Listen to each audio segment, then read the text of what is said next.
Once again, hello. Welcome in the Unash and Dukes podcast here on YouTube, the Unash and Dukes podcast page. Be sure to visit us early and often and subscribe. It makes things a lot easier. And yeah, we're right there. We're at crmlivesports.com, Instagram, X, Facebook, all the normal places. Give us a follow. And if you have any comments or questions for us, you can reach us via the email, which is on those particular pages as well. Welcome in. I'm Scott. He's Mark. It is brought to you by Emo's Hideaway at First Avenue Southeast in Cedar Rapids, right across from the Lindale Mall and next to the Home Depot. They're the home for the best tasting American food around. And you can choose from all of your favorites. And whether you're bringing in the whole family for a meal or wetting your whistle at their fully stocked bar, there's something to satisfy everyone and all your tastes at their classic local American restaurant. And if you need catering, see everybody at Emo's as well. Open at 4 o'clock Monday through Saturday, right across from the Lindale Mall on First Avenue Southeast. Our presenting sponsor, big thanks to our other sponsors as well, Kurt Gustafson Agency, American Family Insurance on Johnson Avenue Northwest, right across from the Johnson Avenue Hy-Vee, Bimritter Sportswear at 817 2nd Avenue Southeast in Cedar Rapids, your complete apparel and headwear provider, and online at bimritter.com. Dr. John Woolner at Epiphany Dermatology on Council Street Northeast in Cedar Rapids, and Hunt Graphic Innovations. And Todd does a terrific job with our CRMLivesports.com website, and he can do that for you as well. Mark, I won't even ask if you enjoyed the first of the two college football playoff semifinals, because if you didn't, then you're probably not a college football fan. That was a classic last night, especially that fourth quarter. And it was the U, Miami, moving on to the national championship game. I tell you what, nothing says college football in 2026, such as the third place team in the ACC with a seventh-year quarterback beating a program that had their coach basically dump them in the middle of the playoff, and every week took two or three more assistant coaches with them. And for Ole Miss to even get to where they did in the semifinals is pretty remarkable for Pete Golden and that group. But tell you what, could have won that game as easily as they lost it. But Miami is going to go home to play. They're the first college team that will play on their home field in the national championship game. We've had two of those in the Super Bowl, could have a third this year with the San Francisco 49ers, but it will be Miami headed back to Hard Rock to take on either Indiana or Oregon. And like I said, nothing says 2026 football like everything that happened last night. Yeah, you don't have to ask me because it was just a terrific game, terrific finish, and that's what you really want in the college football playoff semifinals. And it was really a matchup of two great stories. You touched on Ole Miss and uh, the way that team played without Lane Kiffin, and Golden did a terrific job and came within an eyelash of going to the national championship game. But Miami's a heck of a story too, as the number 10 seed, and I wonder if any Notre Dame Irish fans are saying now that Miami didn't belong. Hey, maybe Notre Dame would have reached the same level, but you got to give it to Miami. This is a team with a terrific defense. Carson Beck is in the national championship game, the quarterback who makes about $5 million a year. He's in his seventh year. It's about time he reached the national championship game. But Miami's going to give either Indiana or Oregon all they want in it. Come what is it, January 19th, a Monday. I don't like that. Just soon have it on a Saturday night. But nevertheless, whoever faces Miami in the championship game is going to know there's a team on the other side of the ball that's pretty highly motivated. Just ask Michael Irvin. I don't think you have to. You can see him last night. He gets more airtime than Taylor Swift. He does. And Eli was right there with him last night as well, getting airtime. He's trying to figure out who is going to be the Indiana and Oregon alumni representatives tonight. Um, couldn't think of one. Maybe Antoine Randall L will make an appearance tonight for the Hoosiers. I don't know. Heck of a game. I mean, that thing came right down to the wire. Looked like it was going to be Ole Miss coming away with the victory, but they left Miami with a little bit too much time. And then Miami may have left Ole Miss with a little bit too much time. I was it a was it pass interference at the end? Yeah. Yeah, but you're not going to call. Listen, Bill Amanye, who I really respect, I think he does a good job, but he's not going to throw his fellow officials under the bus as the expert officiating guy. Um, listen, if that was at any other time in the game, that would have been pass interference. Now they're both pushing on each other a little bit. I understand that, but and you listen, just say it like it is. You ain't gonna call it on the last play of the ball game, right? Not gonna No, happen. I don't think so. And I think every contested ball downfield is a judgment call. And now that we have replay, it's even under more scrutiny. You condense the replay down to the this spot or that spot. It just we could go on and on about that forever. But no, they're not going to call a flag in that situation. I don't think it wasn't blatant enough to be called. And probably shouldn't have been. I mean, that was a desperation. That was desperation time for Ole Miss anyway. But I'm telling you what, I fell in love with Trinidad Chambliss. That guy can throw the football. He's accurate. I think he's boosted his NFL stock more than any other quarterback that's out there. I mean, maybe Mendoza has risen to number one or number two. But this Chambliss character, I mean, coming from a Division II school and not being the number one guy starting the season and doing what he did, just watching him last night, he was accurate. He put zip on the ball, he put touch on the ball. That guy's good, Scott. He's going to be in the NFL because his appeal to the NCAA was denied on Right. Friday. So he is college eligible, which again, don't get into don't try, ladies and gentlemen, if we can if we can pass along anything today, it's that please don't try to evaluate and figure out the NCAA. Well, he sneezed 3 years ago and tried to get a waiver. Mississippi can still appeal it, but it's already been denied essentially twice. So move on to the NFL and go on with your career. Yeah. So I think I don't think there's going to be another appeal. I think he's going to move on and yeah, Ole Miss, very good football team. Miami got beat up a little bit last night, and they're going to be without one of their starting cornerbacks for the first half because of a targeting call. So, and I don't know if it means a ton. Yes, it means a ton to be at home. Are you going to have a lot of your fans there? Probably not, because there are so many tickets that just go to the general public, and also, much like the Super Bowl, go to a lot of corporate types around.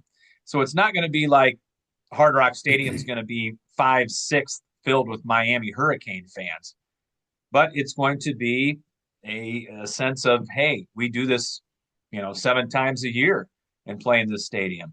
So it is going to be a little bit of an advantage for Miami, taking on either in Indiana or Oregon. And, that's just the way it goes. I know people are writing about it today that this is a travesty. Oh my gosh, it should be moved. Listen, it was set back in 21, I read Yeah. today. And, you can't change it at the last minute. No, I'm more upset about the targeting penalties because although I think it probably was a targeting penalty, I think it's way too penal for a guy to get, cost his team 15 yards, get thrown out of that particular game, and then have to miss a half of the next game. The next game, was inconsequential to what he did in the previous game. Um, that and, again, the pass interference penalties that are so penal in the NFL, but not so much in in the college game. If that was an NFL game last night, Mississippi would have, and they called pass interference, Mississippi would have had the ball on the 2 yard line. As it was, if it was called, they'd have it at something like the 20. So, but back to the targeting, I just think it's, you're taking a kid out of a national championship game for, a collision that, is bam, bam. And I just think it's too bad. Yeah. Um, that was talked and written about a lot today. The other thing is the SEC is now officially over. Don't bear the SEC too quickly. Hey, I'm waiting for Paul Feinbaum to board his plane because in August, Paul Feinbaum, the SEC expert, said he's going to leave the country if the SEC didn't win the national championship this year. Well, it's 3 years in a row now, Paul, that the SEC hasn't won a national championship. The Big Ten may win its third in a row, and it probably eats at Paul all the time. I don't know, but it's not just the championship game. The SEC's like I think was 1-8 and or something like that in bowl games. Just an Wasn't good. awful postseason. Yeah, Yeah, it was not good. Wasn't good. And Ole Miss kind of held the flag up for him there toward yeah, the end with Pete Golding. And again, and before we leave, go to the Indiana game. It's just to have what was it, two or three more assistant coaches leave this week. First of all, it sickens me to have that happen because these guys are preparing. They leave between the quarterfinal and a semifinal to go help Lane Kiffin and get everything ready to go with the portal for LSU. It's and then of course Lane Kiffin's he was whatever adjective you can put in there was mad at the end. There was no pass interference. Well, if you were really mad, you would still be on the sideline in Oxford, Mississippi, dude. So don't give me that. Um, Pete Golding did great job by him. I'm a fan of his. I hope Ole Miss does really well from now on. Seems like a regular Joe, yeah. and I'm glad he gets a chance to be a head coach now. No, that's whole situation with the assistant coaches is unfortunate, but you have other teams, and it's easy to remember LeVar Woods staying with Iowa to go through the bowl game rather than bolt for Michigan State. In such a way that you're talking about with the Ole Miss assistants, but um, people need to know what they think is right, and moving at that time, they thought it was right. I'm sure some of the players thought they were abandoned by those coaches, but end of the day, Mississippi made a heck of a run. Who will be their opponent coming up? Indiana and Oregon will meet in Atlanta at the Peach Bowl. I'm sorry, the Chick-fil-A Peach Bowl. And second meeting of the year, they had a famous one about midway through the season at Autzen Stadium in Eugene, where no one gave Indiana any shot at that. Very few gave Indiana a shot, and the Hoosiers won it by a couple touchdowns in the end. The old adage, Mark, very hard to beat a team twice in one season when you are very, very close to one another. Are you buying that tonight in Atlanta? Yeah, the last game was 30-20, and Oregon's perfectly capable with Dante Moore quarterback to beat Indiana, but it's going to have to play its best game of the year, I think. Part of me is saying I would love to see two teams that didn't participate in their conference championship game face off for the national championship. Third place teams. Well, Mississippi actually tied for the title, but lost on the tiebreaker. But Correct. that's beside the point. I mean, Oregon was third, and I uh, I hope it's a heck of a game, much like the Mississippi um, Miami game last night. I just have a feeling Indiana's just so wired in. Signetti's got them believing uh, that they can do just about anything, and I think they have terrific leadership with Mendoza at quarterback. Um, but again, more than I don't really care who ends up there. It's going to be a Big Ten team. I just hope it's a good game. I don't think there's any way it can't be a good game. Yeah. But Oregon. We thought Oregon Ohio State's rematch last year was going to be a great game, and it turned out to be a Hmm. dud. I don't think this one is going to follow suit with that one, but you never know. Indiana has just gotten off to such good starts in all these games, and that has been one big thing that Kurt Signetti, not only in the quarterfinal, but just all through his short tenure at Indiana, seems like you never see the Hoosiers really down. Even the Iowa game this year in Iowa City, Indiana came out, boom, 7 points in the first drive of the football game. Iowa played them very tough after that. Indiana had to do a lot of things to win that football game, but still, they seemingly always get off to a good start. I'm going to be looking for that coming up in the Peach Bowl. Uh, it's going to be, I don't know, it's going to probably come down to defense, Mark. Oregon's defense really impressed me after I said that they were not very good. They shut out Got Texas Tech. Yeah. And can they do it against Indiana? I don't know. But it would not shock me at all if Oregon wins this football game. I think Indiana should win this football game, but it would not shock me at all to see Oregon come away with I wouldn't be surprised either way either, but I think Indiana's got a pretty versatile offense. Got some a good running game, got some nice receivers, and obviously, the Heisman Trophy winner quarterback. Um, I've actually seen more of Indiana than I have Oregon. I watched Oregon in that quarterfinal game, and the shutout was very impressive because Texas Tech was averaging a ton of points. Uh, but let's get after it. Let's kick it off. it. I'm two good kickers too, by the way. Hmm. Maybe the top two kickers in the Big Ten, um, in for Indiana and Oregon. So that'll be fun tonight. Certainly. Uh, Big thanks again to Emel's Hideaway, First Avenue Southeast in Cedar Rapids, presenting sponsor, as well as Hunt Graphic Innovations, Bim Ritter Sportswear, Dr. John Woolner at Epiphany Dermatology, and Kurt Gustafson Agency of American Family Insurance. Thanks to our great sponsors that bring you the Unash and Dukes podcast.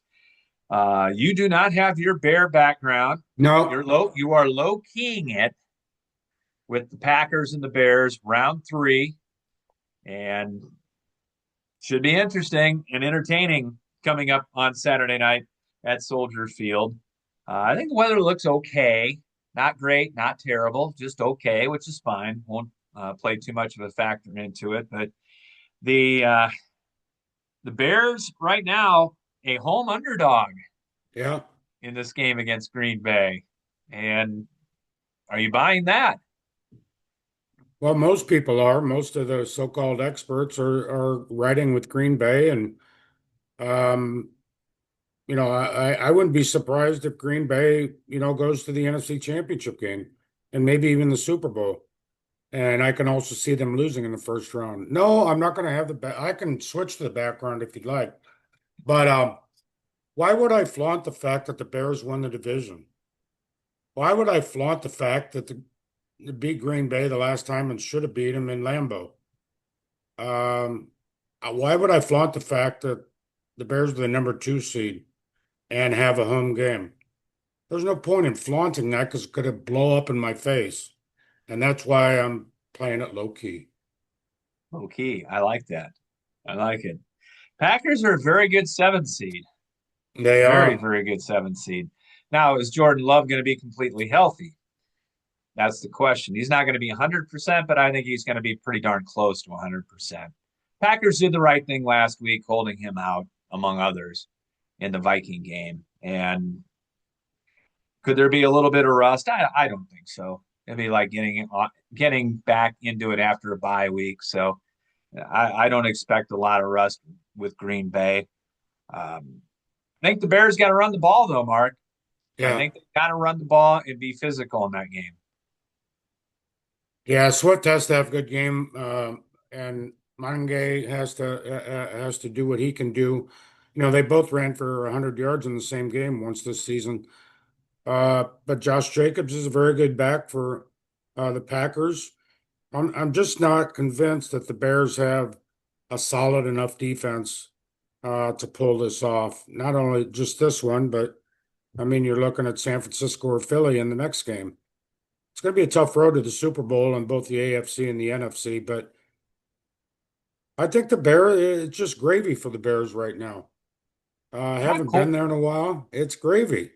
Colston Loveland, the uh, the rookie tight end, has become with the Dunze out, probably the number one receiver and number one target for Chicago. So, I mean, he's been absolutely amazing as of late.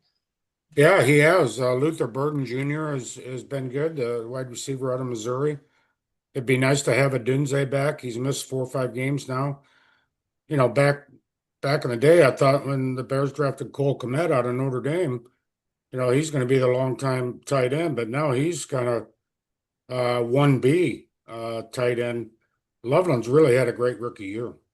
Yeah, he has, and getting better and better. And Packers also have had some people step up with some injuries, especially to Tucker Kraft. So um, it's going to be fun.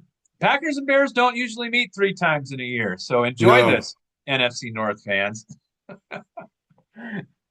Enjoy Yeah, it. it's going to be one of several really fun games between Saturday afternoon and Monday night. Just a terrific slate in these playoffs, I think. And on the sidelines, Denver and Seattle, just watching how things transpire. Both very good teams, especially Seattle. I think the Seahawks are primed to get back to the Super Bowl, but we shall see. You give Carolina any shot to beat the Los Angeles Rams? Bryce Young's going to have a terrific game, but I do not think so. If you play the line, maybe to cover, but and the fact that it's in Carolina is a bit of an advantage. But Matt Stafford's time is running out as an NFL quarterback, and he might be the MVP this year. He's had that good a year. Um, I think Stafford's going to push them to a pretty comfortable victory. I would agree with that. Sunday's got the best 2 games, right?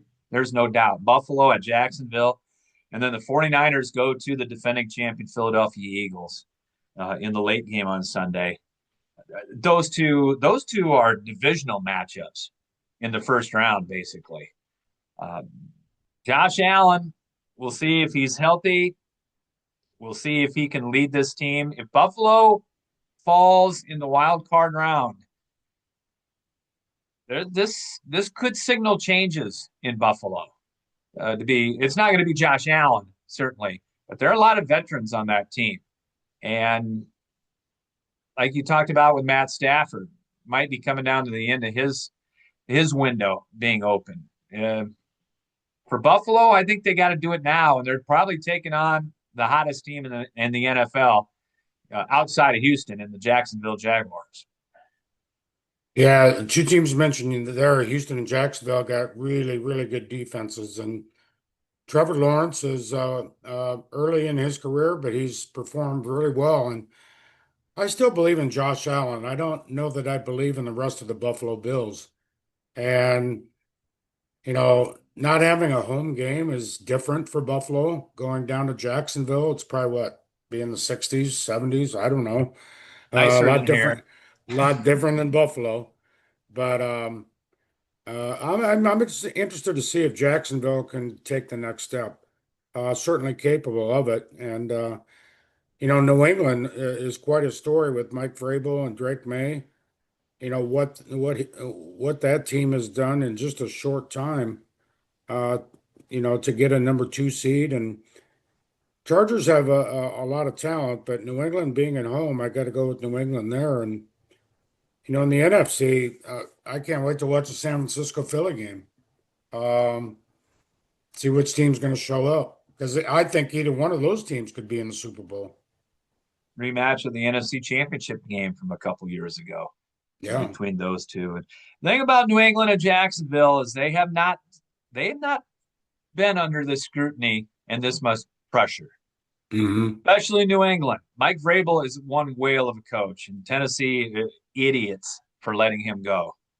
Um, and going into a situation with a young team, New England's very, very young, and I don't know. I'm going to be interested to see how that game plays out. Justin Herbert did not play against Denver. Harbaugh held him out. Is he going to be ready to go?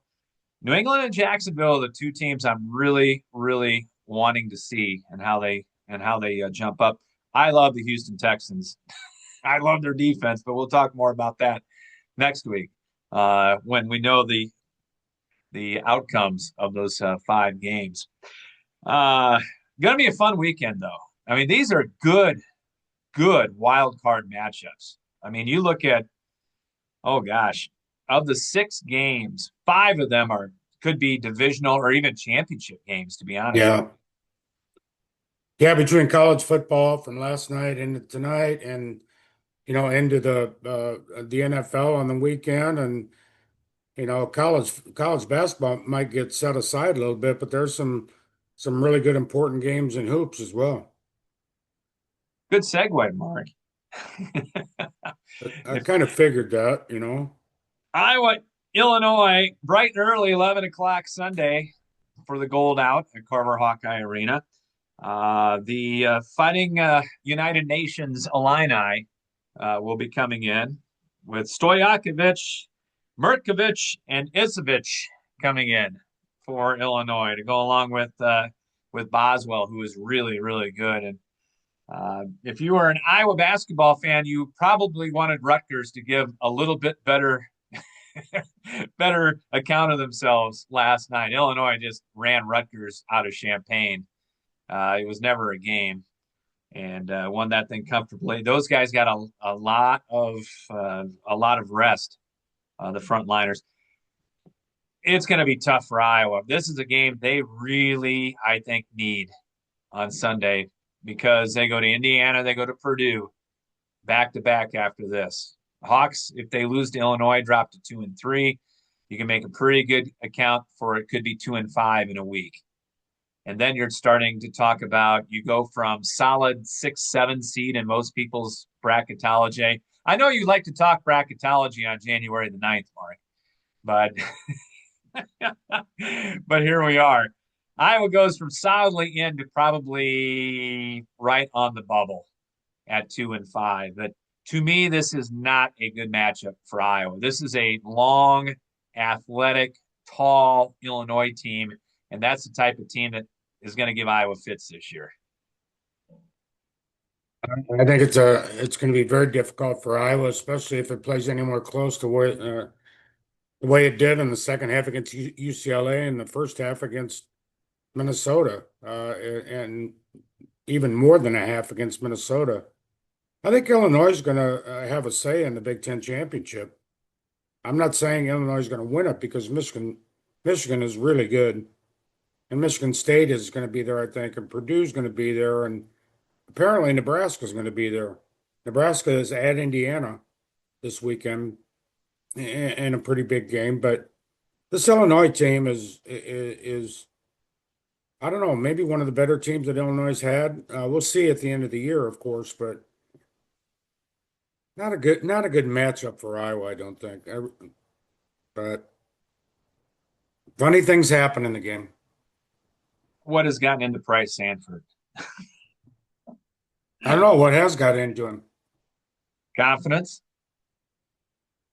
I think that's the biggest thing. He and Josh Dix are the two guys that I wanted to stay at Iowa.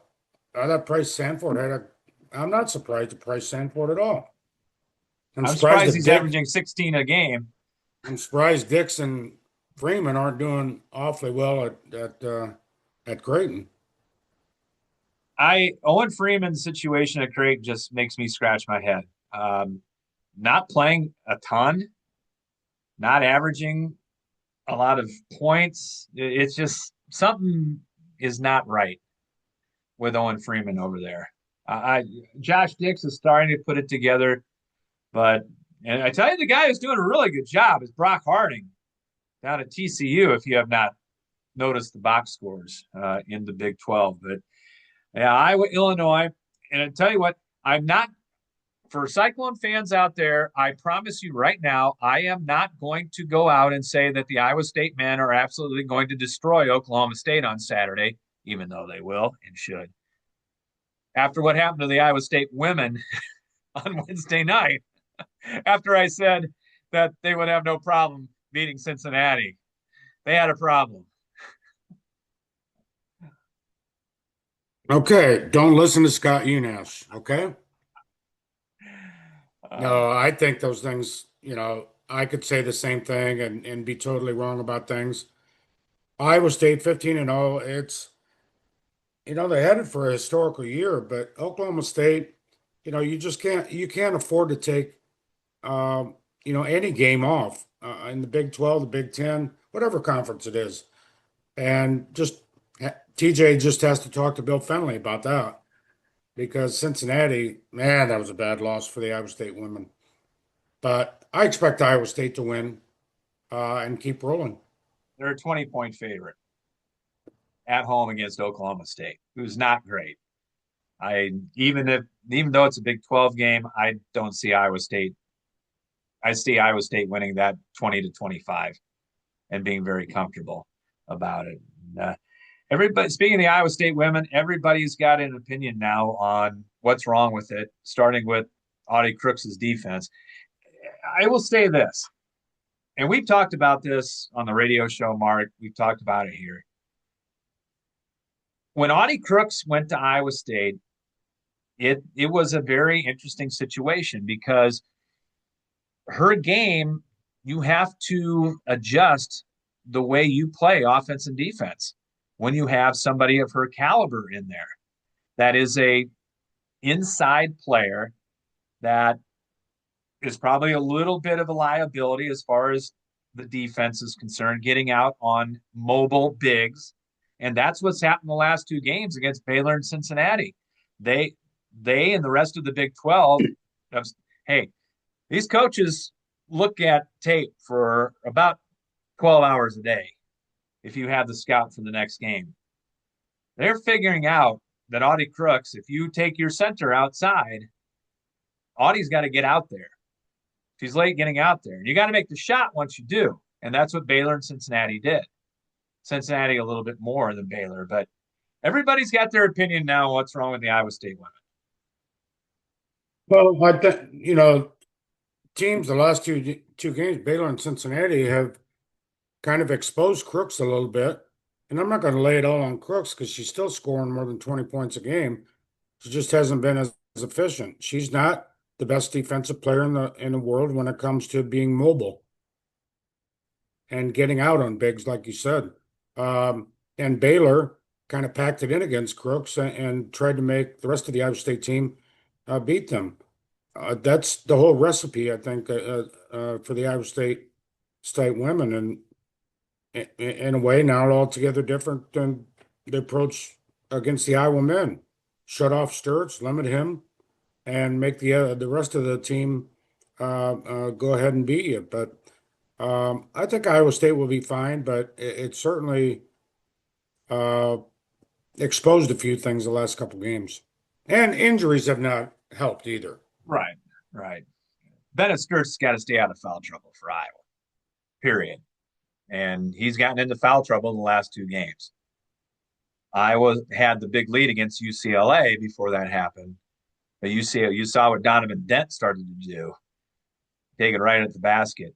And Illinois doesn't have a Donovan Dent, but they've got Stojakovic and this Vich and that Vich and bigger, maybe not as fast, but bigger, a little different. And that's a problem for Iowa. We'll see. Yeah. We'll talk more about that coming up uh, on Monday when we reconvene. But, enjoy the Bear game, Mark.